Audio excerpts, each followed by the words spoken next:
Recording in progress. Looks like we've got everybody here, right? Okay, let's go ahead and get started.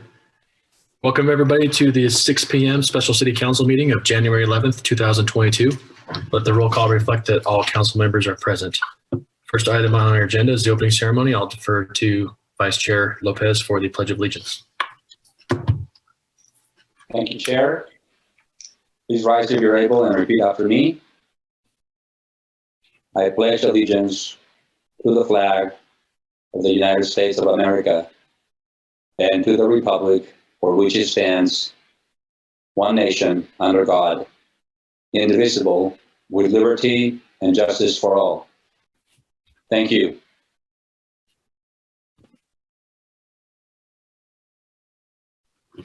Thank you, Vice Chair. Please consider joining us in a moment of silence.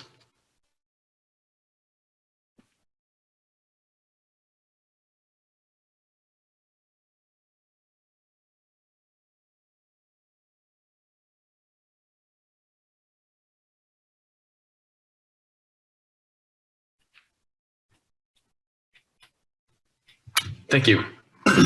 First item on our agenda tonight is a recognition for Martin Luther King Jr. Day of Service proclamation that will be read today by Councilmember Ritchie. All right, thank you. Joint resolution number 2022-1, a joint resolution of the Ogden City Council and the Ogden City Mayor outlining a cooperative effort to plan. Oh, sorry, got the wrong one. Apologize. I thought, let's see. This is do I get a mulligan as a rookie? This is my one, right? Yeah, okay. You're spending it though. I just spent it. All right. There you go. Okay. Here we go. Okay. Declaring January 17th, 2022, Martin Luther King Jr. Day of Service in Ogden City. Whereas Reverend Dr. Martin Luther King Jr. was an American pastor, activist, and humanitarian who is best known for his role in the advancement of civil rights and using nonviolent civil disobedience, for which he received the Nobel Peace Prize in 1965. Dr. King also focused on other important issues, including workers' rights, poverty, war, and others. He was posthumously awarded the Presidential Medal of Freedom and the Congressional Gold Medal. And whereas in 1982, following years of lobbying by millions of Americans, President Ronald Reagan signed a bill into law making the third Monday in January a national holiday to celebrate the birth of Dr. King. Martin Luther King Jr. Day was first observed in 1986. This year marks the 36th anniversary of the federal holiday. And whereas in 1988, close friends of Dr. King discussed the irony of how so many Americans had fought for a federal holiday honoring Dr. King, yet sadly it had become just another day off from work. They knew Dr. King would be disheartened by the disengagement of the day set aside to honor his devotion to social justice. As a result, the Martin Luther King Jr. Day of Service was established in Philadelphia. And whereas federal legislation was signed into law by President Bill Clinton in 1994, challenging all Americans to honor Dr. King by devoting the day to citizen action and volunteer service, several communities, universities, and organizations across the United States have accepted the challenge and participate in the Martin Luther King Jr. Day of Service. And whereas the Utah State Legislature passed a bill in 1986 naming a state holiday Human Rights Day that fell on the same day to honor Dr. King. In the year 2000, a bill introduced by Utah State Senator Pete Suazo changed the state's holiday's name to Martin Luther King Jr. Day was passed. And whereas this year's theme is It Starts With Me, emphasizing that a shift in priorities is required, as Dr. King once said, to create the beloved community.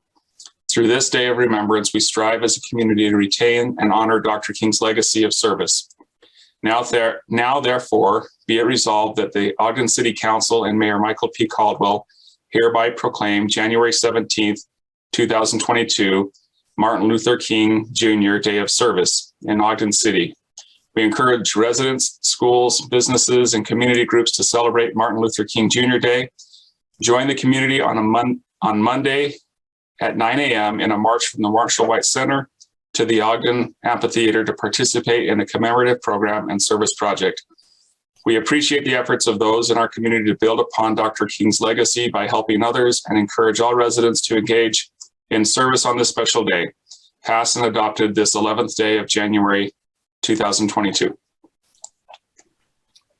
Thank you, Councilmember Ritchie. Would you be willing to make a motion to adopt the joint proclamation? I make a motion that we adopt the joint proclamation. I second. Thanks. We have a motion by Councilmember Ritchie, second by Vice Chair Lopez to adopt the joint proclamation. This is a voice vote. All in favor, say aye. Aye. Aye. Any opposed? That motion passes. Good job, Councilmember Ritchie. I believe we have our join in this evening by Betty Sawyer of the Ogden NAACP. Brandon, can you cue her up and give her an opportunity to speak for us?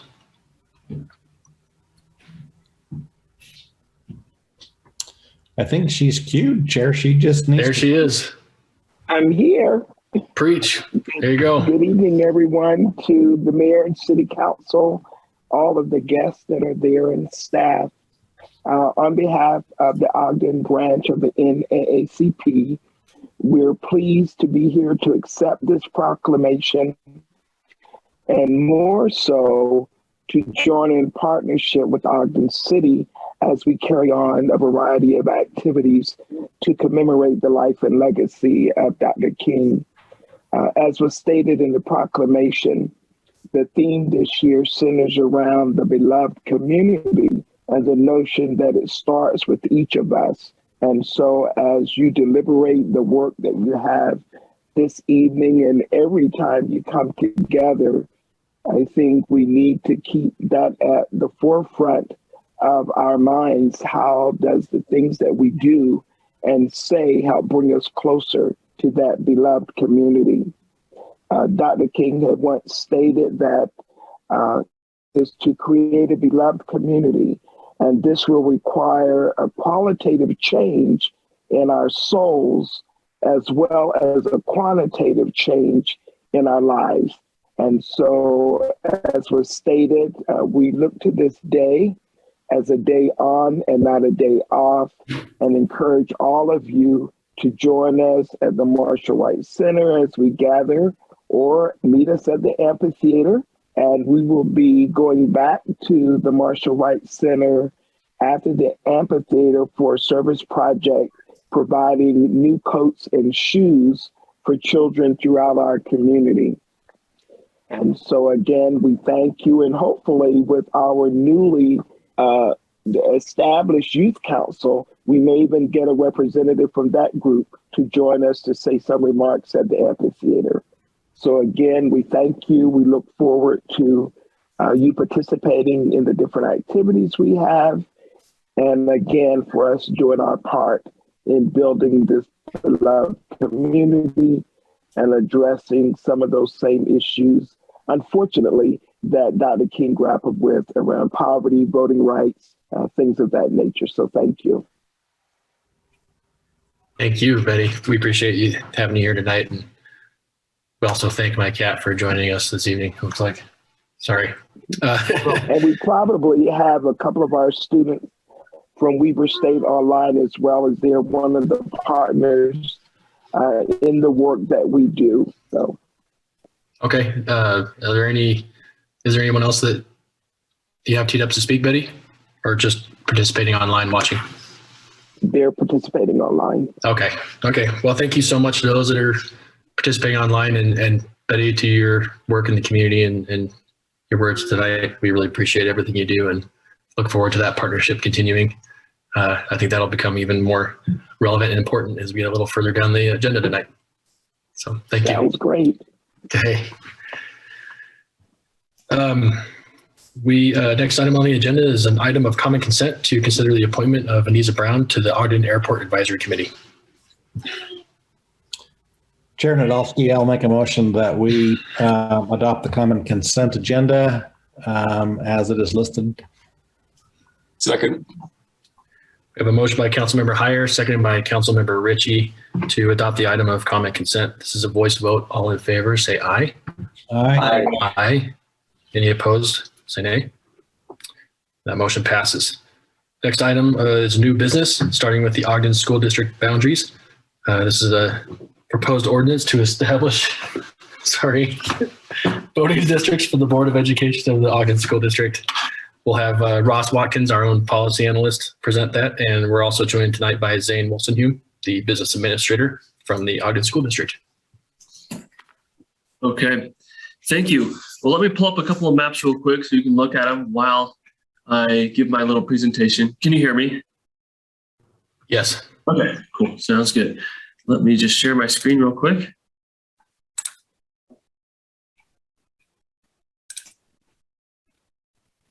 Okay, there we go. Can you guys see those two maps? Okay. So every 10 years when the census has passed, the county is responsible for drawing new precinct lines, and those precinct lines kind of force all of the other districts to change. So every 10 years, there's a whole lot of redistricting that takes place, including with school districts. So here in Ogden, the Ogden School District is located completely within the boundaries of the city. So the legislature says that it's the responsibility of the city council to approve any redistricting that takes place for the school district. We talked about this back in November, and there was some discussion about letting the school board take a look at these maps and propose their own lines, since they're a lot more involved with the school district, obviously, than the city council is. So they have given kind of an unofficial proposal. And I say unofficial because they didn't take a vote on this. This didn't go through, they didn't vote on this in a meeting. They got together and they came up with these boundaries following the new precinct lines, and they are unofficially recommending these new voting districts to the city council. Today's the deadline, really, to approve these voting districts, because they have to be approved at least 60 days before the filing period, which is March 17th. So today is kind of the last time that can happen. I did take a look at each of these districts, the proposed districts. They do follow all of the state requirements, which are that they have to be substantially equal in population. They have to be geographically compact, or at least as geographically compact as possible with the precincts that were given. And they have to be contiguous, and these are contiguous. So if you look down in the bottom left corner of the new map, it shows the district numbers and the population next to them. They are all within 5% of each other. So they don't deviate more than 5%, which is a best practice. That kind of makes it so they're substantially equal in population. If you'll take a look at the maps side by side, you'll notice there are some significant changes in the East Central area, but look up at District 3 on the far northern end. That district didn't change at all, even though there weren't any precinct changes in that area. So that's why that district didn't change. Down in the bottom right corner, District 5 only changed a tiny little bit on the northern end. Then we go over to District 1, which is also on the southern end. They are proposing to put in the precinct that encapsulates the airport. So that's kind of the biggest change with District 1, is it has the airport. Then just above that, District 7 changed a little bit because precinct lines forced it to change. And then in Districts 4, 6, and 2, north of that, there were some significant changes, and at least some of that is due to precinct changes. The precincts are just bigger now because there are fewer precincts, so that so they were forced to make some changes down there. I can't speak to exactly why District 6 is reaching further down south and why District 4 is reaching a little bit further north. So hopefully Zane can speak to that a little bit more than I can. But from our perspective, this map does follow the state requirements, and it meets all the requirements that it needs to meet to be legal. So are there any questions for me? Chair, I have Thank you, Ross. Yeah, absolutely. Thank you. Sorry, I didn't mean to interrupt you. I was just going to ask, the only comment that I've received really is someone was asking about the order of the numbers, that it really doesn't make any sense, which kind of does, reflect on the past map as well. So I just didn't know if you or maybe Zane can comment on that, why they didn't adjust the numbers so that it kind of made numerical sense. Yeah, Zane could probably speak to that better than I can. But based on some discussion that we've had with some other maps that we're working on for municipal redistricting, you're not required to renumber them. I imagine, and this is just me speculating, that district numbers have kind of organically shifted as redistricting has happened over the years, and that it's just logistically more difficult to change them than it is to leave them the same. So that's just my speculative opinion. Yeah, I mean, that's what I was kind of guessing, but the whole state changes. I mean, we're changing all of our representative numbers, I think, this year. Yeah, you're right. Okay. Any other questions for Ross? And if Ross doesn't have it, we've got Zane. We've got you promoted to a panelist for the meeting. Welcome. Thank you. I'm sitting in my car almost to Piowa, but I am parked, so we're safe. Perfect. Can well, you thanks hear for me? pulling over. Yeah, thanks for pulling over for us and Okay. joining us for this discussion. Ross has given his presentation. Do you have anything you wanted to add to that, Zane? Yeah, just a couple of points of clarification. So the school board did not sit down and draw these boundaries. We met a couple of times with the folks with Weber County who basically put this map together. The board did have an opportunity to review the proposals. They showed us a draft that they'd started before they'd finalized all the changes with the precincts, and then they did share with the board the final product. The boundaries that were changed were all based on work that was done by the Weber County Elections Office and their GIS folks. But the board does appreciate that the Ogden City Council gave us the opportunity to work with the Weber County elections folks as they put these things together. The board has reviewed this. They don't have any concerns to speak of and understand that it's the role of the city council to approve these. We do feel like this county has gone out of their way to make sure that the population distribution is fair. And we really, I think the board is very grateful that no board member was displaced in this process. Sometimes when this happens, board members actually get moved out of their voting district. And so the changes that were made kept everyone intact in the voting districts that they represent right now. So I think that's all I have to say. We just want to make sure that you understand we appreciate that we were given some voice and an opportunity to provide input into this process. Zane, thank you so much for your partnership. Please express our appreciation to the school board. I think we all recognized early on this could get really messy really fast if we weren't collaborative and communicative throughout the process. So thank you so much for your part in that and for the part that all the board members played. Are there any other questions from? Yeah, please do. Sorry. No, I was just going to say, I'll be sure to do that. Thank you so much. Any other questions from council members for Ross on this item?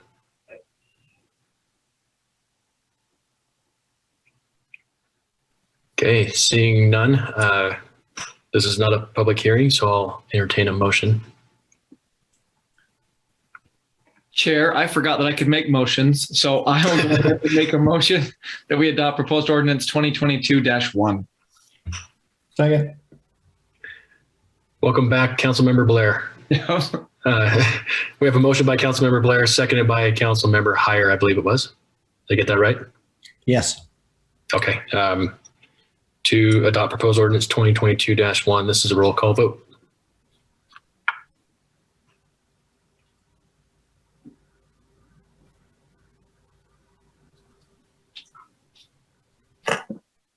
Councilmember Blair, Aye.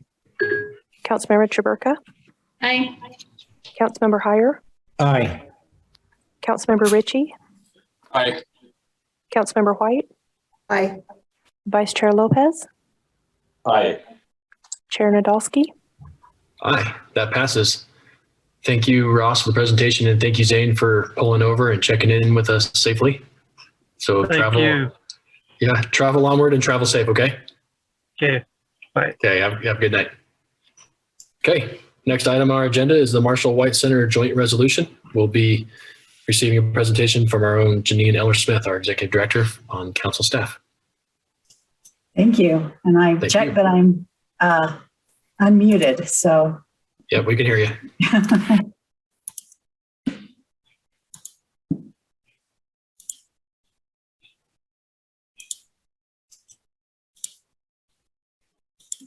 So you can see that full screen, right? Yes, that is correct. Okay, great. Yes, thank you. Okay. So as you know, this is, we've been working on this for a resolution for several weeks. We actually had it on the agenda at the end of December. And during the work session, you all discussed how it might be better if this were a joint effort with the administration, because it requires both the administration and the council to make a project like this work. So since December, the end of December, staff and council members have been working to develop the language. We appreciate the city attorney's Gary Williams' efforts in sort of mediating between the administration on what was appropriate. So in case there are people on the call that don't understand, the resolution first lay out whereas clauses. And whereas clauses are basically to just give some good background on why the council is making some resolutions to accomplish a certain outcome. So the resolution, whereas clauses, addresses the history of the Marshall White name. Of course, we all know that Sergeant Marshall N. White was killed in 1963 in the line of duty. And 5 years later, the Marshall N. White building was named after him. The resolution acknowledges that the building is old. It's kind of at the end of its useful life. And it references that funding has been appropriated in the FY21 budget to complete some evaluation and to allow the committee and a consultant to work to make some recommendations for future use of the Marshall White Center. It recognizes the hard work of the advisory committee, and I know that was really important, especially to council members, because so much work had been completed by the advisory committee. So I know that you're all very grateful for the work that's gone in so far, but they're not done. And so it also indicates that they're going to be completing that work with the consultant in the upcoming community meetings that they're holding to get input on some of their proposals. And finally, it does also acknowledge that both the policymaking and funding authority of the council and the contracting and other administrative authority of the mayor are required to complete the project. There's no way that just the council could do it or just the administration could make this project happen. So in the resolve part of the resolutions, the council and mayor are agreeing that improvement of the Marshall White Community Center is a priority. That you want the advisory committee involved in the process.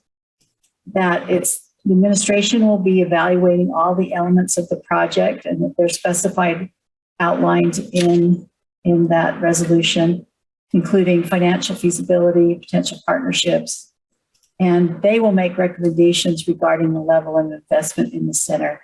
And that is, part of their duties as the administration and the mayor's responsibility for property in the city. But again, the advisory committee will receive any recommendations that the administration has. And then when those recommendations come to the council, if the advisory committee's recommendations are different from the administration's, those will also be presented to the council. The council agrees that there might be some additional funds needed to complete this process. And so the council will make those considerations as they are proposed. And the administration's agreed to provide monthly updates to the council. And the goal is to begin construction by April of 2024.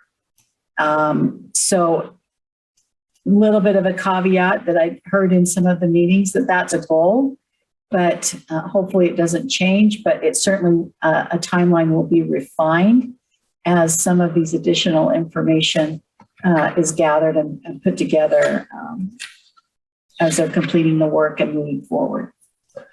So that is the resolution, the joint resolution number 2022-1. Thank you so much, Janine. Appreciate the presentation and for laying it out for us. Hopefully the public has had an opportunity to view the resolution. We had a little bit of a snafu posting it yesterday. I think we tried to have it up around noon or so and the links weren't working, but thanks to some quick work from the public and from our recorder's office, we got it posted up last night. So hopefully folks have had a good chance to read it prior to tonight.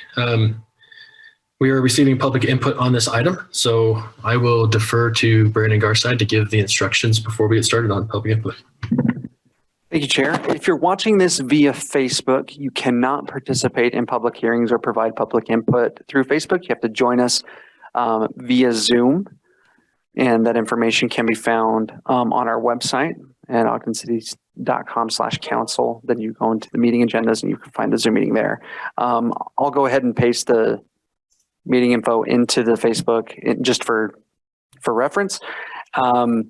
But to participate now, you can use the raise hand feature. Actually, I need to enable that, so I should probably do that. I'm sorry. This is a good check. All right. Okay, we're doing this. I'm sorry.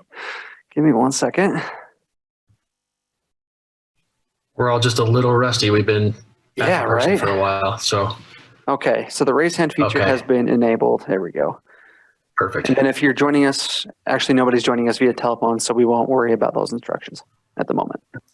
Okay, if we need them, I'll look for an assist from you. Okay, Brandon? You got it.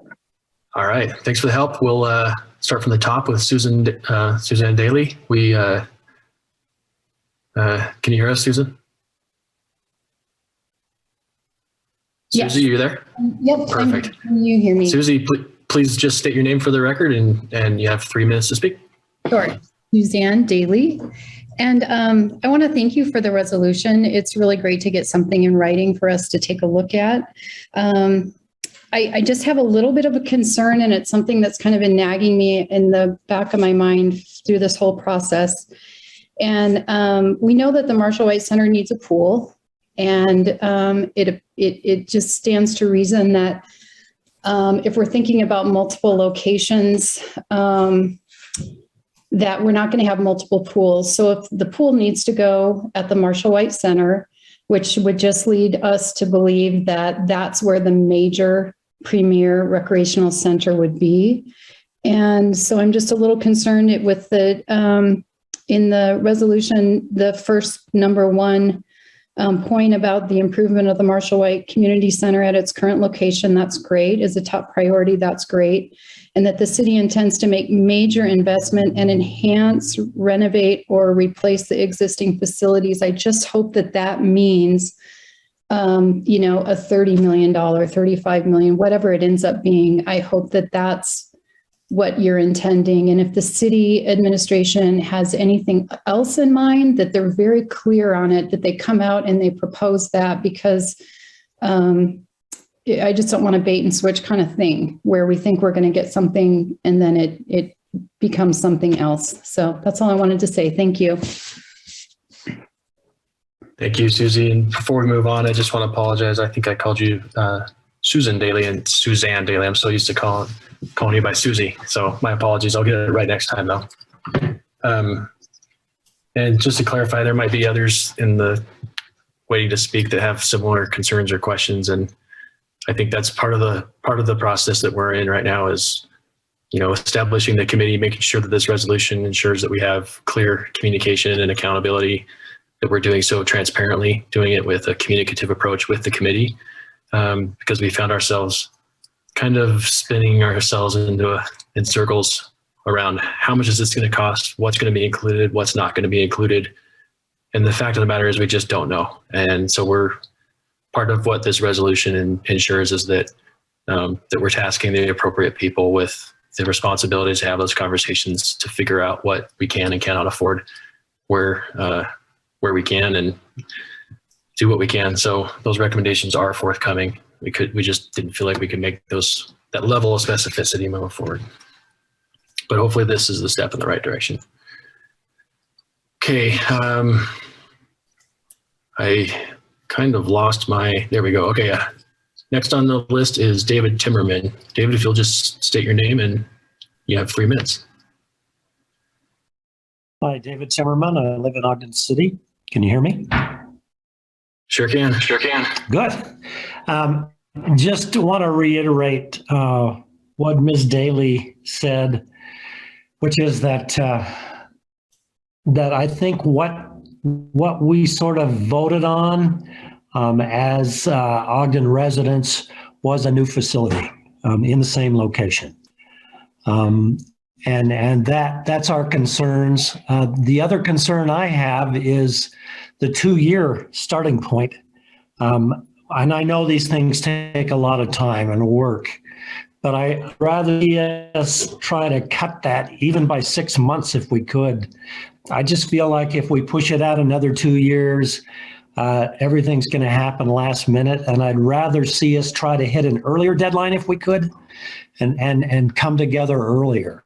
So that would be my suggestion for the group. I want to thank everybody for actually coming together, the voice of the people from the last meeting that we had a couple of months ago at the Marshall White Center. It's important to the community. It's important that we honor our fallen officer and the traditions which exist there. So thank you very much for your support. And I'm grateful that we're actually setting a date. However, I would like to see it shortened if we could by at least 6 months. I know, I just feel like we've been putting this off so long, and to go another 2 years just seems too long to me. Thank you very much for your time this evening. I appreciate the work you all do. Thank you, David, for your feedback. We really appreciate that. I think we all agree we'd love to see it happen quicker than 2 years. I think everybody we've spoken to, we all hope to beat the timeline. But also, just speaking for myself, I think the timeline, it's obviously important because we need to show that we have an endpoint that we're shooting for. But part of why it does take a long time is we do want to be communicative and collaborative with the community. And one of the things we did hear from people time and time again is they want to make sure that the committee and the community have a voice in that process. So that will add some time, but I think it'll improve the outcome at the end. But I'm with you, David. If we can shorten that 2-year timeline, I'm all in for that. And I think everybody all my peers would agree. Did we lose? Did we lose somebody? Okay, now you're back. You're back, Chair. Okay. We lost you for a second. Oh, sorry. Hopefully I made some sense. I won't try again. We'll just go to the next speaker. We have Heath Sato. Heath, state your name for the record and speak for 3 minutes. Thank you. Hi, Heath Sato, Ogden resident. Real quick, Council Member Ritchie, I missed my chance to welcome you to city government last week, so welcome. I look forward to watching you serve on the council, and thank you for serving. Chair Nadolski and Vice Chair Lopez, congratulations on your leadership positions. I expect great things with such strong leadership of the council. Also, I would like to welcome our new leadership kitty. Thank you, Chair Nadolski. I wanted to say that you guys have no idea how much I appreciate certain members of the council pushing so hard to do something to move the needle on the Marshall White Center. Some of you have really done your job well on this, and I thank your courage. I know one person that was kicked off the planning commission by the mayor for speaking up on this topic, so I know it's often best to tread carefully. But here's the issue, and I'm going to say it even though you all already know this. In the resolution you approved tonight, that's up for approval tonight, the ultimate statement in this resolution is that the city intends to make a major investment to enhance, renovate, and or replace the existing facilities. The and or phrase in that sentence is doing a lot of heavy lifting. All this document essentially says is that at the minimum, the administration has a goal to do something that enhances the building. Yes, it's 100% better than nothing, but I'm not new to watching this administration drag an issue out and underperform. So here's my concern. I see no definition of what constitutes a major investment, and there's no definition of what the minimum goal of enhancing the building could mean. For example, the administration could say they met the goals of this resolution by completely repainting the interior of the building in 2024, thus enhancing it. So unless you, the council, keep up pressure on the administration to exceed the minimal goals set out in this resolution, well, mark my words, nothing meaningful will happen until the current mayor leaves office in January of 2024. So we're counting on the council to please stay on top of this and do not back down. Thank you for what you've done so far on this, and I thank you for what you're going to do. Thank you, Heath. Next speaker, Daniel Matthews. Thanks for joining us. State your name for the record and keep your comments to 3 minutes. Thanks, Daniel. Thank you for your time and congratulations on your new leadership position, Chair Nadolski. My name is Daniel Matthews. I am an Ogden resident. I do want to say thank you to the council for pushing through with some action on the Marshall White Center. I would like to say I have some similar concerns that have been voiced about the resolution as it currently sits. However, any movement on this issue is necessary and needed because stall tactics on this have been played out for far too long. On that note, I would like to recommend and possibly put in to people's ears after speaking with my representative, Rosemary Lesser, on this topic, if we could somehow put a joint subcommittee together of some members of the administration and some members of the city council to act quickly with her in potentially earmarking some funds through some of the federal opportunities that are available. I think if we could bypass a bond by reaching out to the plethora of opportunities that are available currently from the federal government for projects exactly like this, I think the better. I'm really looking forward to everybody staying on top of this and this being a top priority. Because I think if we lift together forcibly in the beginning, we can really lighten the load of this and avoid tricky wickets such as the bond, which I think our council member like Hire is concerned and also has come up from the administration. I do want to say again, thank you to the members of the council who made this a priority to at least get to hear. I do need to acknowledge Council Member White. Thank you for initially putting together something for everybody to work on. Thank you, everybody, last Tuesday, y'all were there and past 10 o'clock discussing this. So I have no doubt in my mind that this is a priority from the city council's perspective. Also listening to administration representation with Mr. Johnson, I think that this is something that can be made a priority through the administration, and the entirety of Ogden would really benefit from a brand new state-of-the-art rec center in the current Marshall White footprint. Thank you guys very much for your time and bearing with me tonight. Thank you. Thank you, Daniel. Appreciate your feedback. Before I forget, I don't know how long I haven't seen it, so we'll get to the list. We'll get to Jenny Nagy next, but I just noticed, and I might have missed earlier, that Betty Sawyer is promoted to a panelist for this meeting because of the resolution, and she's had her hand raised. So I'll go to Betty next before I forget, if that's okay.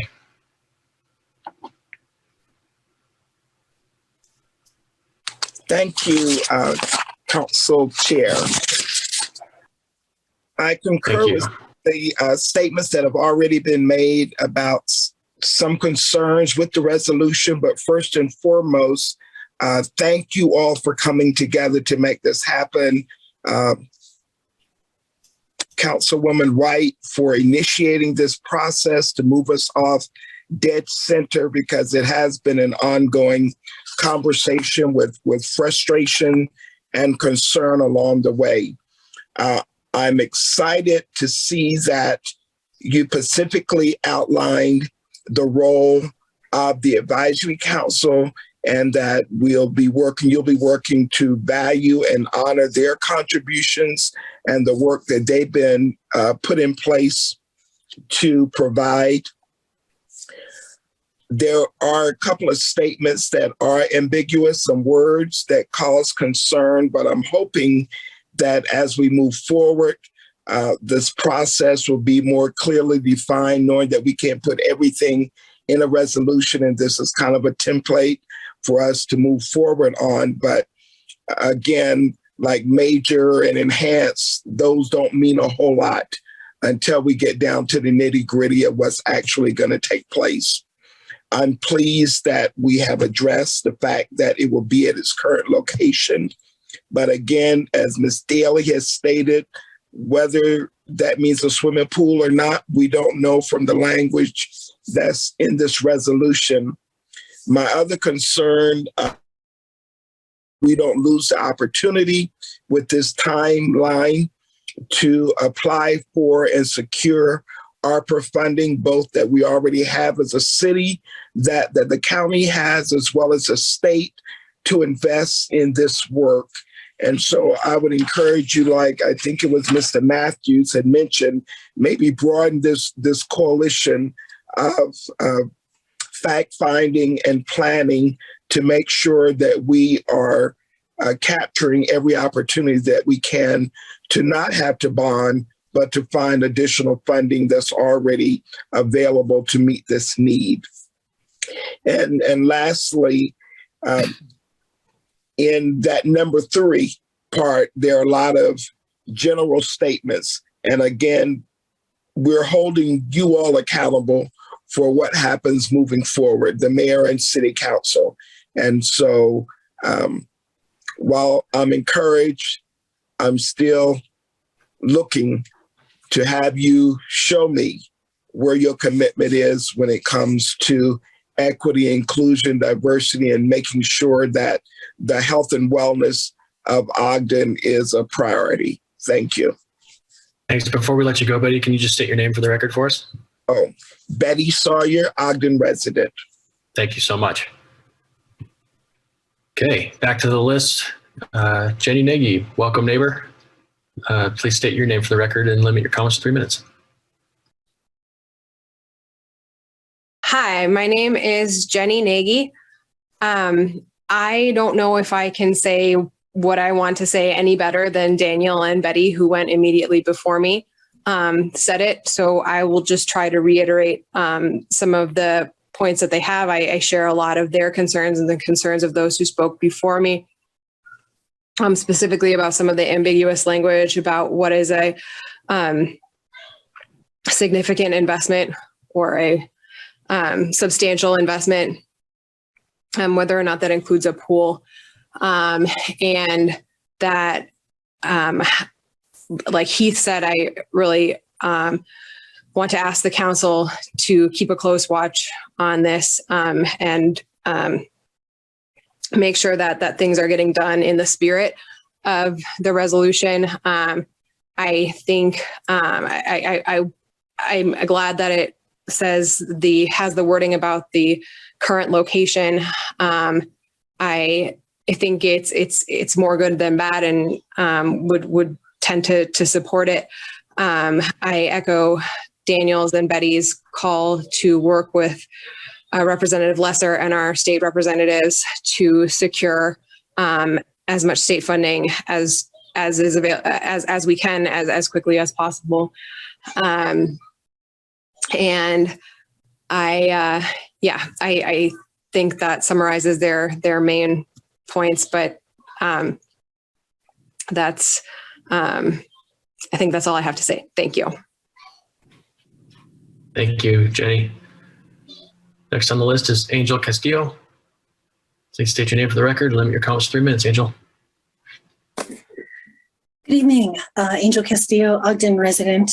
I would like to welcome Councilmember Ritchie as well, and thank current council leadership, Chair Nadolski and Vice Chair Council. Gosh, the new titles are tricky, and to thank Vice Chair Lopez for all of the hard work that has been done during city council work sessions. It was not easy, and while there are many people who have supported the Marshall White Center, both Chair Nadolski and Vice Chair Lopez have been clear with their hearts and their intent from day one, and I especially appreciate Chair Nadolski leading on this. It was challenging forcing something to happen when nothing happened for years, almost 4 years now. And I too echo some of the concerns, but I just want to make sure that I'm supporting y'all for doing this hard work, because there's more hard work ahead. In 2019, I met Fern at Fern's Happy Hour at the Marshall White Center. And Fern's Happy Hour is basically a group of these adorable senior citizen ladies that gather and have community. And their big thing was swimming. And all of this started because the pool failed. And here we are 4 years later, still no pool, still no hard commitment that there will be a pool at that location. That's the number one challenge that I have with this resolution. But I acknowledge that it can't be perfect, but the community is watching and engaged and involved, and we intend to hold the council accountable to the words that they have put out and the intention that they have stated during public comment, that the Marshall White Center needs to have a significant investment. It needs a pool. Most of the community has spoken saying that they want the big rec center when we get one to be there. And I understand that we have to work out logistics for costs, and there's no problem having discussions about costs, but I really feel that we should, as a community, plant the flag in the sand that says there will be a pool at that location for Fern and her little senior friends and the youth of the area and the adults that like aquatic recreation. Thank you so much, and please continue the hard work. Thank you, Angel. Next on the list is Sebastian Benitez. Sebastian, please state your name for the record and limit your comments to 3 minutes. Oh, thank you, guys. Sebastian Benitez from 3310 Taylor Avenue in Ogden. This is one of my best night listening and participating in this city council meeting. I want to thanks to the community for the participation to keep Marshall White in the same place on remodeling or reconstruction.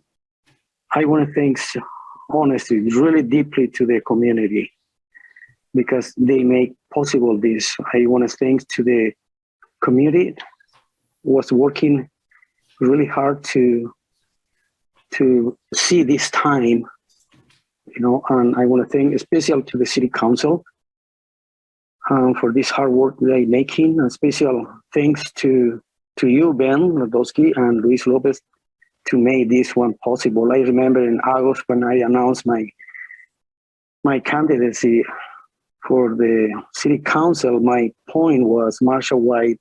My other point was the police department. My other point was the Golden Senior Center. And this is the best night I can feel really happy because I can see this is going through, and I want to really deeply thank you to everyone to help to be this situation or this dream be possible. I remember in 2019, and when the pool was broken, I remember I hear the administration ask to Mrs. D the donation for $1.5 million to fix the pool in that time. And when I mentioned to the administration that will be cost $50,000 in the beginning, to fix, but was taking so long, and now we have the good light to have a really new building and in the same place. I will make sure this start before 6 months. The study, the cost, everything, and I will make sure this 2024 will be done before the next election again, because this is disgusting for me. Everybody talk about the problem during the election, and that is not right. Thank you so much, guys, for all your support, especially the community, the city council, and everyone help. And thank you, Betty, for your help. Betty, you are rock for me. Thank you. Thank you, Sebastian. Appreciate your comments. Okay, next up is Sean Bishop. Sean, please state your name for the record and limit your comments to 3 minutes. Thank you. Sean Bishop, Ogden City resident. I'm the current chair of the Marshall White Advisory Committee, but I'm speaking on behalf of myself and only myself tonight. I too want to echo what a lot of other people have said, that I'm glad that this is happening. I'm glad this is passed.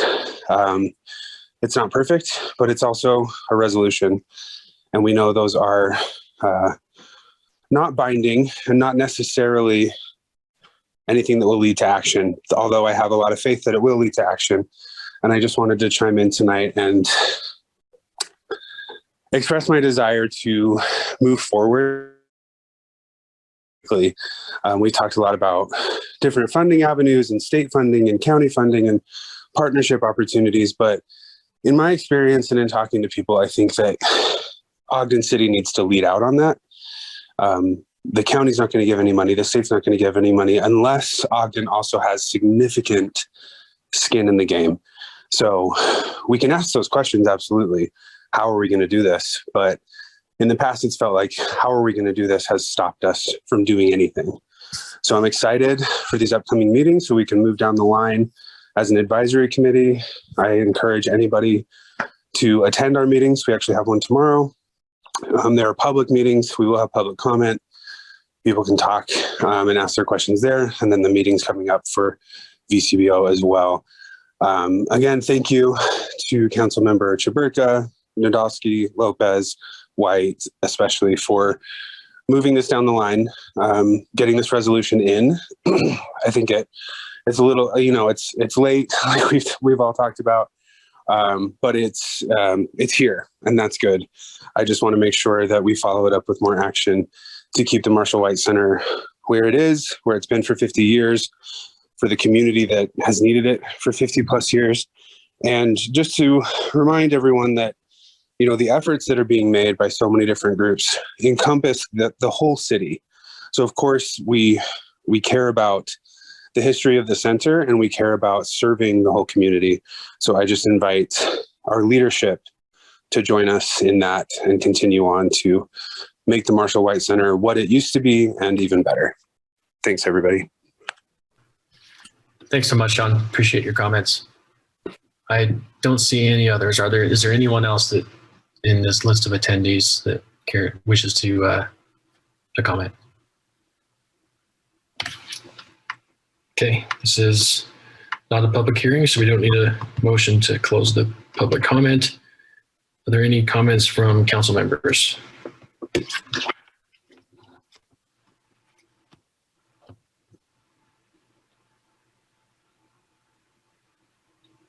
Nothing? Nobody? Chair, I'll probably make some comments later Okay. at the during council comments. Okay, Marcia, did you have something you needed to add? No, I was just going to make a motion. Okay, please do. Yeah, I propose that we adopt joint resolution 2022-1. Second. We have a motion by Councilmember White, second by Councilmember Ritchie to adopt proposed resolution 2022-1. This is a roll call vote. Councilmember Chaburka, Aye. Councilmember Heyer, Aye. Councilmember Ritchie, Aye. Councilmember White, Aye. Councilmember Blair, Aye. Vice Chair Lopez, Aye. Chair Nadolski. Aye. That passes. Thank you very much for the input from the community, from members of the advisory committee who spoke on behalf of themselves, of course, sorry. But also to my council peers and the administration for the work that went into finding some level of agreement, something that we all can move forward. As Councilmember Ritchie says, having some sort of runway or some boundaries for us to work within, I think is important. So next item on our agenda is public comments. This is your opportunity to address the council regarding concerns or ideas on any topic. Please raise your hand if you care to speak and limit your comments to 3 minutes. Okay, we will start with Heath Sato.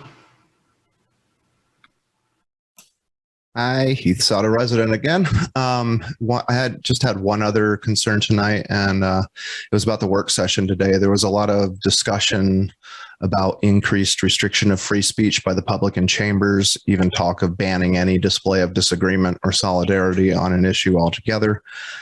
I felt strongly that Councilmember Chaburka, Chair Nadolski, and Vice Chair Lopez's comments on the topic today were very reasonable. I strongly disagree with Councilmember Heyer's comments that holding up some signs visibly to support an issue is pointless. The point is that the very act of a show of solidarity that makes some of you feel uncomfortable at times is a legitimate form of protest when we do not feel we're getting the representation we deserve. And I do believe it's effective.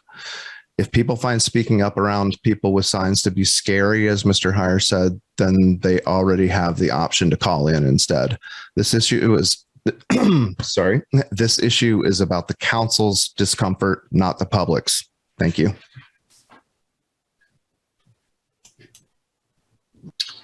Thank you, Heath. Next on our list is Jordan Silver.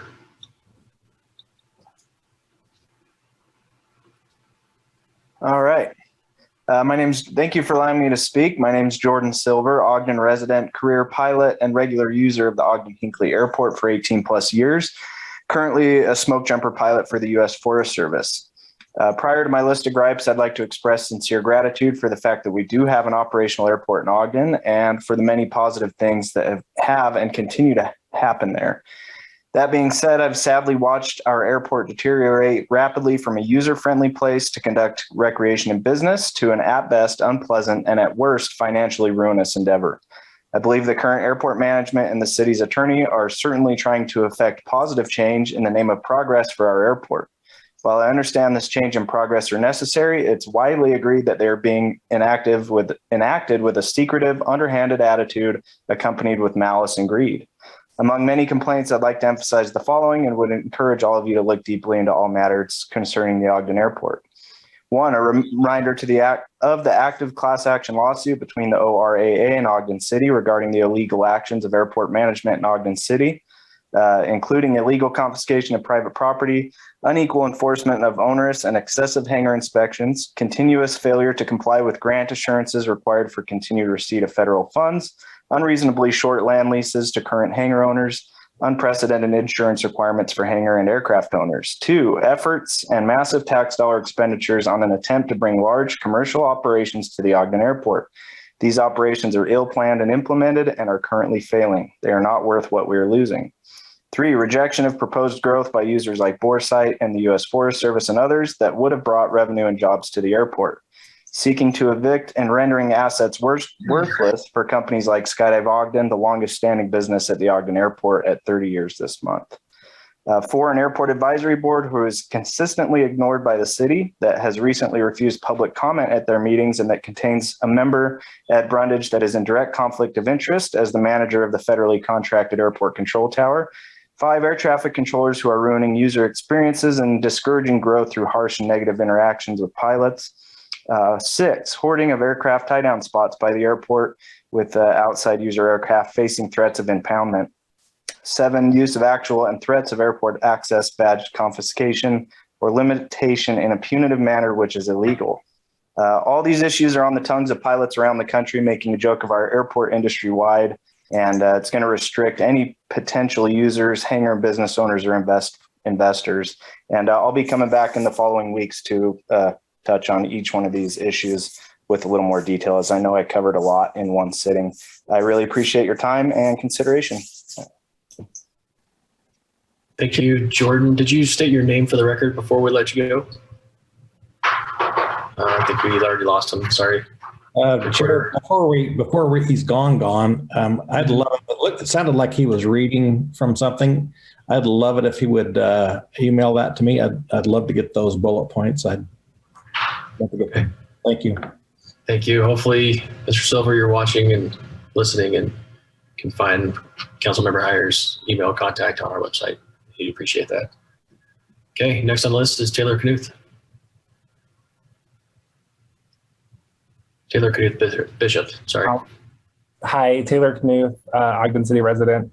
I'll start out by thanking the council for passing the joint resolution and echo the sentiments of many of our fellow residents and community leaders about kind of passive language, but I digress. I actually wanted to call in and comment today on something unrelated, and that is the Human Rights Coalition's Municipal Index score for, it's their Municipal Equality Index score, and it was a survey, nationwide survey conducted and designed by the Human Rights Coalition Foundation to help residents learn how inclusive their city is with respect to policies and laws for our LGBTQ plus communities. Our neighbors to the south, Salt Lake City, received 100 out of 100 score on this, just for some context, but Ogden City unfortunately received a failing score of 58 points of 100 points available. This includes lacking non-discrimination laws to prevent unfair treatment in areas of employment, housing, and other public accommodations. This also includes the lack of city insurance policies to include domestic partners as insurable entities, I guess, in insurance policies. This includes areas of municipal services that could be areas of discrimination for our LGBTQ plus community members. For example, we do not have an LGBTQ plus liaison in our city's executive office. And that in and of itself is worth 5 points. Some of the more nuanced areas of this survey include youth bullying prevention. I think we can all agree that young queer kids are deserving of feeling a sense of belonging in this community, and providing services and supports for transgender communities and other LGBTQ plus communities. In the area of law enforcement, we scored a 0 out of 10 for LGBTQ plus police liaison, or a task force devoted to addressing crimes against LGBTQ plus communities. I will say that we got 2 out of 5 points for leadership, LGBTQ plus leadership in public positions. But overall, I just would encourage this city to seriously consider this human rights equality index score as a solid measure for success in future policy considerations. And I would be happy to help usher in some increases to that overall score. Again, thanks for everything you guys do and have a good night. Thank you, Taylor. Hey, Chair, can I ask a quick question? Sure can. Hey, Taylor, who fills that out? I mean, is that a survey they fill out, or is that something that we have to fill out and give to them? On the survey, it says that, on the website, I'm happy to send this in an email, Councilmember White, but on the website, it says that they send it to administrative offices. So I imagine that our diversity coordinator filled this out. Okay, thank you. Good question. Thanks, Marcia. Thank you, Taylor. Appreciate that. And next on our list is Sebastian Benitez. Sebastian, please state your name and limit your comments to 3 minutes.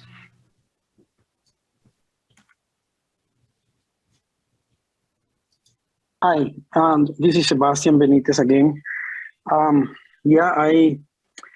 want to talk about the freedom and free speech and sign. I was listening the work section too. I am here because I believe in freedom. I am here because I believe in free speech. And about sign, I think everybody will have the right, and everybody has the same right. And my right is done when the other people right start. That is mean respect. And it's common sense when it's the big sign covering the other people view or make some disturbing that is respect. And I want to say, I am here in this country, and I work hard to be a citizen. And I decide to be a citizen because the freedom and free speech. Don't please try to stop the people when we are trying to make our voice and our voice matter.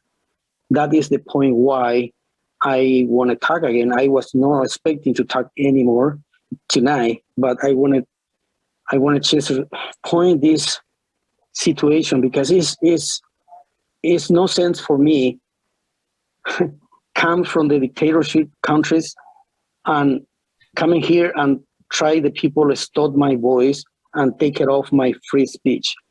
That is not right. And I will fight for that one too. And I am fighting for that one too, because that is not right. Don't try to make some stop for the people to say whatever we are going to say to the government. Thank you. Thank you, Sebastian. Next speaker is Betty Sawyer. Betty, please state your name for the record and limit your comments to 3 minutes. Betty Sawyer, Ogden resident, and like others, I wasn't planning to speak anymore tonight, but I also listened to the work session discussion around free speech and signage. And at a time when political engagement, community engagement in this process is quite low, and especially among our young adult population, I think it's important that we don't enact further restrictions that will keep them from wanting to be involved in our public government. I understand the importance of being proactive in developing and considering policy changes, but I believe that there needs to be great care in passing policies when no problem exists. And according to what was shared, there's only been a problem 1 or 2 times in the last several years. And all of us have seen what happens when we start creating policy around something that hasn't been a problem, with what we're seeing with voter suppression laws all over the country, including in the state of Utah, that are being enacted or proposed because there was no problem that existed, but was made into a problem by rhetoric and assumptions and other motives that we all have our opinions on. So I would just be cautious in enacting policies to address things that aren't a problem. I would be cautious in enacting policies that would restrict community engagement on any level. I understand we have issues around decorum and things of that nature, but I haven't seen anything in my experience at city council meetings for years, decades, that was really out of hand. So again, be cautious in what you do. I think there are ways to address signage, as was discussed, as far as moving to the back of the room, making sure that we're not obscuring people's vision and things of that nature, but to start limiting size, shape, color, content, I think we're heading down a slippery slope that's unproductive. Thank you. Thank you, Betty. Okay, seeing no other hands raised. One more. Angel Castillo. Thank you. Angel Castillo, Ogden resident. I would like to praise the City Council for the work that they've been doing with regards to specifically praise Brandon Garside for the work that's been happening with putting the meetings out, putting the podcasts out, streaming on Facebook and using on Zoom. We are leading and Weber County is not. I am sorely disappointed that none of the meetings are streamed from any of the county commissioner meetings. It's ridiculous. So thank you so much for pivoting early. Thank you so much for pivoting again with Omicron. And I just want to kind of put something into context. Most of us are familiar with Weber State Stewart Stadium and how big it is and how many people go in there. And the seating capacity is 17,500. And where we're at right now with COVID, we have 24,147 cases in the state. That's more than a stadium. That's new cases from over the weekend. And we've had 20 new deaths over the weekend. And I get these numbers because of the state email that I get from serving on the MCA COVID committee. And I'd really like to ask the council to lead out with reaching out to their constituents, messaging on their social media that we all need to be vaccinated, we all need to be boosted, and we all need to wear our masks when we're around people that we don't know. It's the only way that we're going to get back to where we need to be normal, to keep our kids in school, to keep our businesses open so that we can continue to thrive. It's really serious.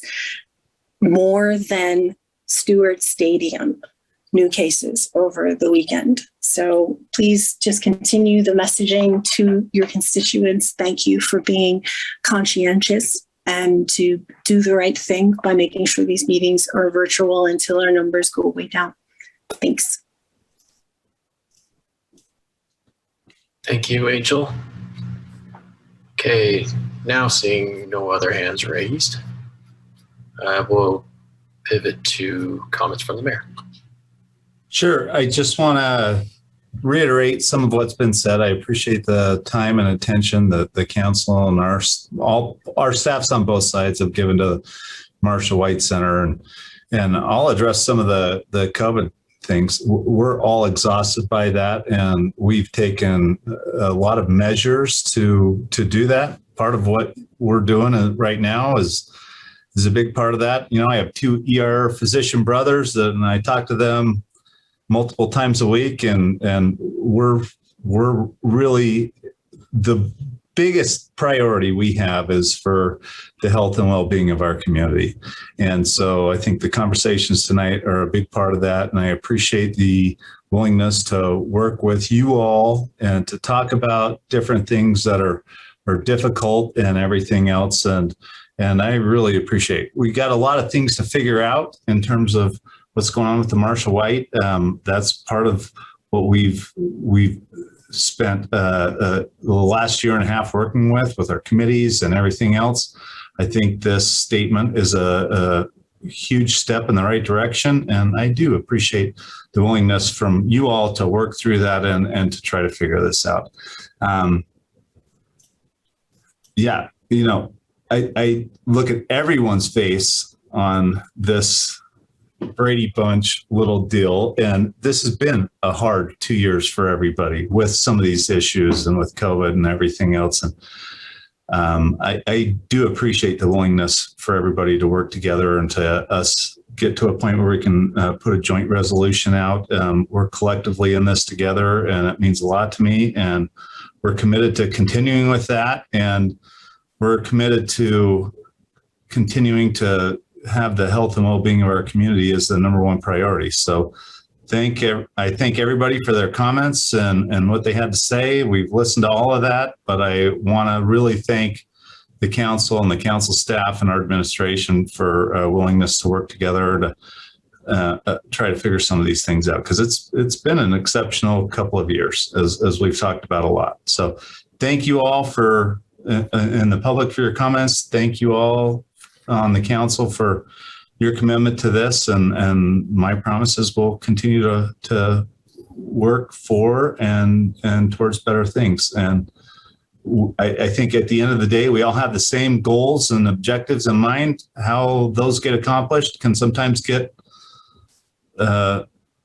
somebody might have one idea, somebody might have another idea, but at the end of the day, I think we all have the same goals and objectives in mind. And I appreciate the opportunity to work with you all. Thank you, Mayor. Appreciate your appreciation. Comments from the council.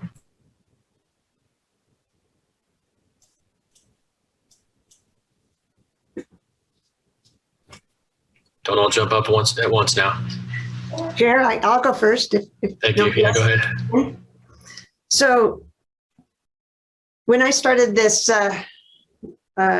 process of throwing out that we needed a resolution 4 or 5 weeks ago now, I suppose, I wanted to make sure that we sent a signal that the Marshall White Center is important, not just to a certain community, but our community, our collective community. And it's important to me that we continue to move this down the path. The resolution, or the joint resolution, is definitely outlines some really important next steps, and I really appreciate the work. My first attempt at the resolution was pretty sparse, so it has gotten much more detailed. I voiced some concerns at the work session about some of the words that we use that might not have been very definable, and I just it came to light again as we were hearing some public comment. But mostly what I want to say is that perfect isn't the enemy of great. And I think that, or is the enemy of great. And I think that, we've got a great resolution here, and I think we need to continue to move and continue to move this ball down the path. I know people are frustrated with the timing, but if we don't go through this process and have the advisory committee do their job and have administration do their job and us do our job, it won't get done. And, we've spent a lot of time in the last 4 or 5 years watching it not get done. And so I'm really hopeful that we will actually see something come to fruition. So, thank you for everyone that's put in some time and effort into making this and getting the ball moving down the path. So thanks. Thank you, Councilmember White. Anyone else have comments to provide? Chair, I would like to make a comment. Please do. So I raised my hand earlier, but I don't know if you could see me, and I'm happy that Councilmember White went first. First of all, I appreciate all the community engagement on all the different topics we've discussed this evening, and I really appreciate all of the work that everybody's put in to make some concessions in getting a resolution passed, much to Councilmember White's comments as well. A couple things I really want to put out there is I'm not quite ready to celebrate just yet, although it's a major achievement. I really want to encourage everyone to attend and to spread the word about the open houses for the Marshall White Advisory Committee, as well as via our CO. I always get those acronyms wrong. But anyway, there's open houses happening. I know that there's one at the Ben Lomond High School, I believe, and one that's virtual, and then one maybe that's at the Marshall White Center. Anyway, you can find out more information about that, I think, on our social media.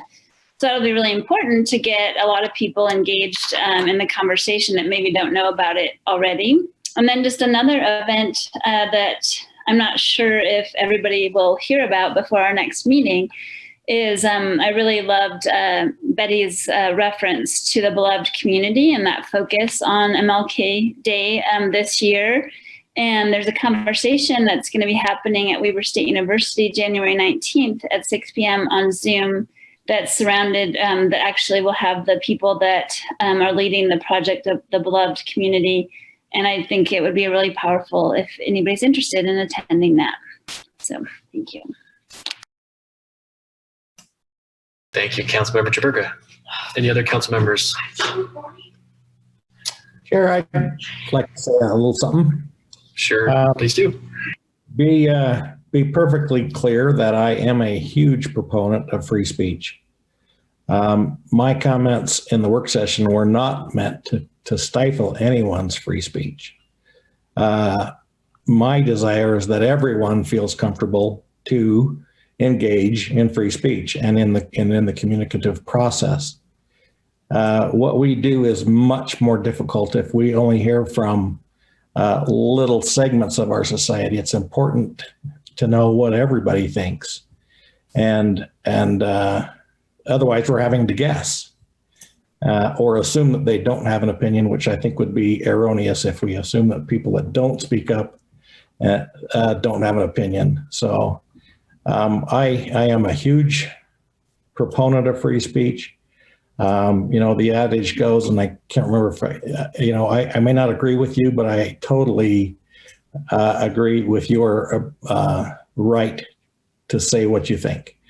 You guys understand the thing I'm trying to recall, but it's important that we not try and continue to make people feel belittled because of their opinion. That happens all too often in our council meetings, and that's got to stop.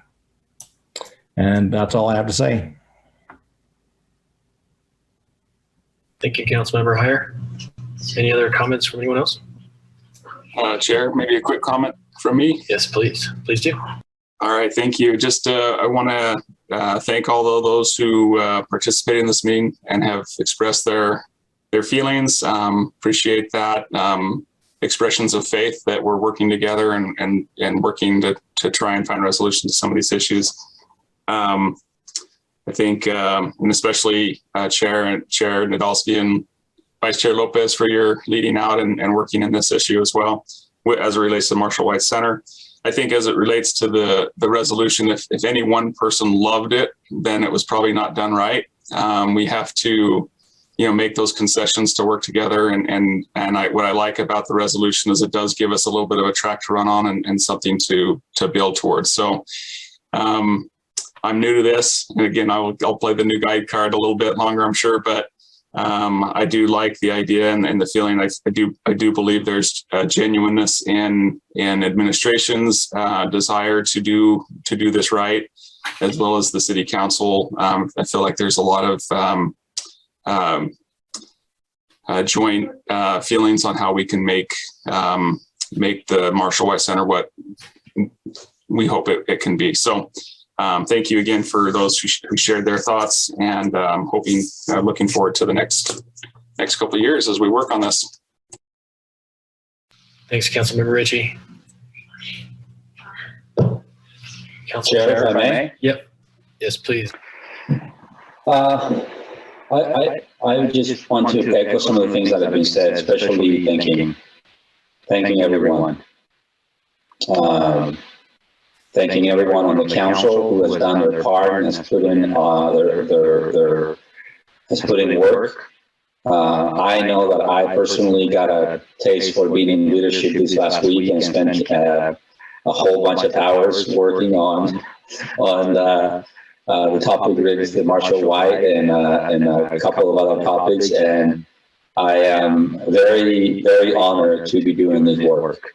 I think that I've always said, sometimes privately and sometimes publicly, that the role of leadership to me is sacred, and that I don't believe that anybody should be in leadership because they think it's their turn to be in leadership. I believe that people that are in leadership should be there because they earned it, and because they and because they're going to work hard to represent our council and our citizens of Ogden. So I feel very strongly and passionate about that. So I am very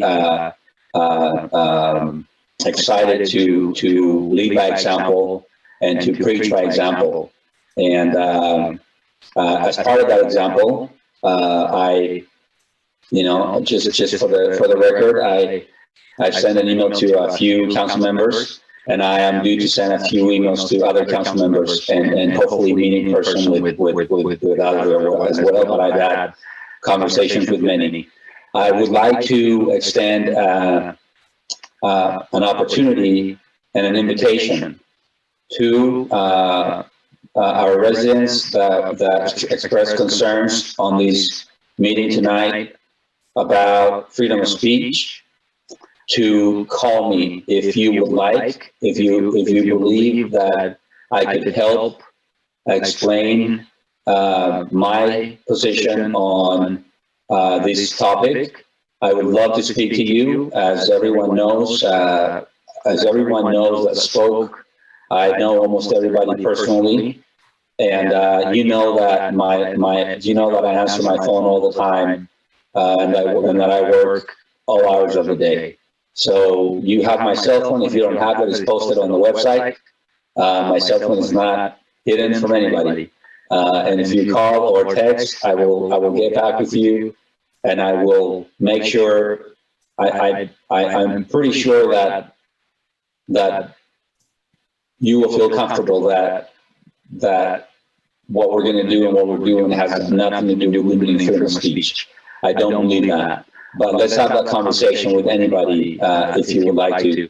And lastly, on the Marshall White, I'd like to say that, well, I would like to say a lot of things that I won't, because I don't want to drag the meeting along more than I need to. There will be more opportunities. But the most important things that I can say in summary is the number one, I met with the mayor this week in my role in leadership. And we've had actually a couple of conversations that have been very candid, very open, very genuine. I consider that that's what's happened.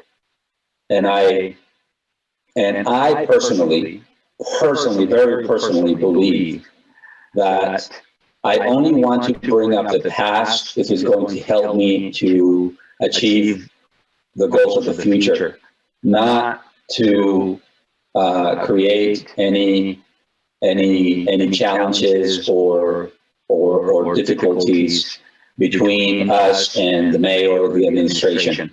So I want to thank the mayor for offering his support, for offering his genuine desire to work with us as partners in government to get the important things done the community needs.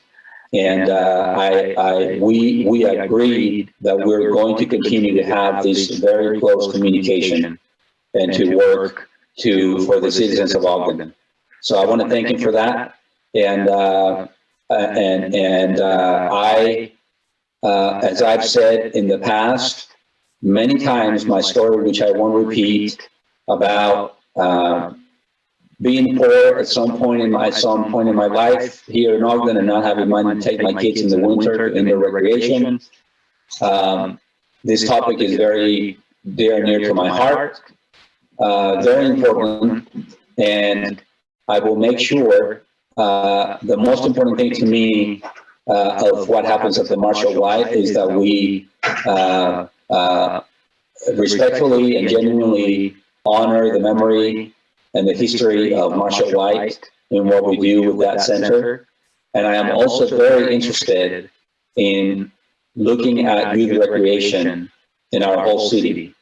It is important that we take a look very carefully at the needs of kids. My primary focus and my primary interest is in helping kids from low-income backgrounds. I do believe everybody needs to benefit from recreation in our city, but I have a special interest in helping those in most need and our most vulnerable populations. So I look forward to doing the hard work, and I want to thank all the citizens that came out and spoke tonight. This was overdue, and I'm just glad and happy. Like I was just so happy when I heard Councilmember Ricci, what he said about if everybody, I can't remember what he said about the resolution. If it would have been perfect, it would have been wrong or something like that. And I just think that was so spot on. So thank you, Councilmember, for that comment. I appreciate it, and thank you for the time. Thank you, Vice Chair Lopez. I guess that leaves Councilmember Blair. Do you have comments today? No, I mean, nothing that hasn't already been said. I think, first off, thank Marcia for bringing it forward and having the foresight to get something to get us off of where we were and get something rolling. And then I thank all council members for bringing their thoughts and together and putting them into a resolution, and then for the administration also to sit down at the table with us and to hammer out some of those details. Like was mentioned in the resolution, it's going to take both sides, and each side has a role. And so it's great to kind of lay those duties out, kind of lay out what our thoughts and our intentions are. And I just appreciate everyone's willingness to work together on this. The community is very passionate, and I appreciate everything that's been done, that will be done. And I appreciate their willingness to continue to work on this. Not for them, but for our entire community. So I appreciate their desire and their passion, and I appreciate their willingness to continue to come and keep this at the forefront. So thanks. Thanks, Bart. Yep, you're right, Councilmember Blair. This has been a team effort from start to finish. So thank you to everybody who participated in creating the resolution and getting us to this point. I don't personally feel that this is a moment to celebrate, just like Councilmember Traberka said. But I do think this is an important moment for us to stop, take a deep breath and reflect on where we are. I do think this is an important step. It may not be the biggest step or as big a step as many would have hoped for tonight, but I do think it's important that we reflect on these past few months. The gap that we have covered, I think, is notable and important. I don't think that we can expect to restore trust. That's clearly what is lacking here, is trust. We cannot expect to restore that trust through the course of one single vote and one single resolution. So the fact that accountability is only increasing as we move forward, I think is a good thing. I think it's a healthy thing. I'll just speak to what Councilmember Lopez mentioned with our discussions with the mayor. To those that were in the room, including staff for both sides at times, those conversations were candid as could be, uncomfortable, quite frankly, on both sides. We both got things out and off our chests that I think were important. But what people need to see from us moving forward is to see some level of unity and agreement, some ability to work together toward a common resolution. And that's what tonight represents. It doesn't represent the finish to anything. It represents a start to some level of unity for our community. And we couldn't have achieved any semblance of unity without feedback from the community and from the committee. And so as we move forward, it's important that we remember that we are working on a community project, and a community project requires community buy-in. It requires community consensus.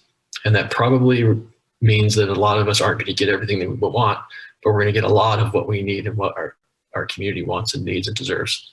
And so as we move forward, we didn't leave anything ambiguous by accident. The fact remains, when we looked at developing this resolution from the start, we wanted to make it clear that the Marshall White Center was a priority to us. I think we accomplished that, at least in the resolution. We wanted to honor, make it known that it's a priority that we honor the legacy of Marshall White. That's in the resolution. We We wanted to express our commitment to the current location that's in there. And we wanted to identify a list of questions that we continually circled around that continue to keep us, like Sean Bishop said, the how continues to stop us from doing anything. That's what the list of questions that are in the resolution really were. It's the how. And so we hope we got a good start on that. We wanted to answer how we're going to answer those questions, and we did that through identifying the committee's role and the administration's role and the council's role. We wanted to have a timeline for when those recommendations and expectations could be achieved. We did that as well. And we made a commitment for monthly updates so that we can ensure transparency. So although we didn't accomplish everything tonight, so it's not a moment to celebrate, I do think it's an important moment to step back and reflect at how far we have come, and we've at least taken a step in the right direction. Because I do believe that we need to continue to take these steps. We need to take these steps together, and we're going to have to figure out a way to trust each other. And the only way that we can trust each other is if we show each other results that are worthy of one another's trust. So that's what I hope we accomplish from this day forward. And I just want to thank everybody for their candor and for continued civility. I think that all of the emotion that we've heard throughout these many months, including from myself, it only comes from a place of love for our town. And so I thank everybody for loving Ogden. It just wouldn't be the same without all of you. So with that said, I'll entertain a motion to adjourn. Jared, before we adjourn, will you just let them, for the record, and let the public know that we will be virtual next week as well? Yeah, thank you. As Councilmember White said, we are planning to remain virtual for the foreseeable near future, at least. We're just going to be watching these numbers and hopefully seeing the curve flatten. We're happy to do our part in making sure that we're sending the right message to the community, but also keeping people safe as they participate in our form of government. Thank you, Marcia. Okay, if there's no other comments, I'll entertain a motion to adjourn. I was going to make the motion to adjourn. Second. We have a motion by Councilmember Jaberka, second by Vice Chair Lopez to adjourn. This is a voice vote. All in favor, say aye. Aye. Aye. Any opposed? This meeting is adjourned. Thanks, you guys. Thank you. Have a wonderful night.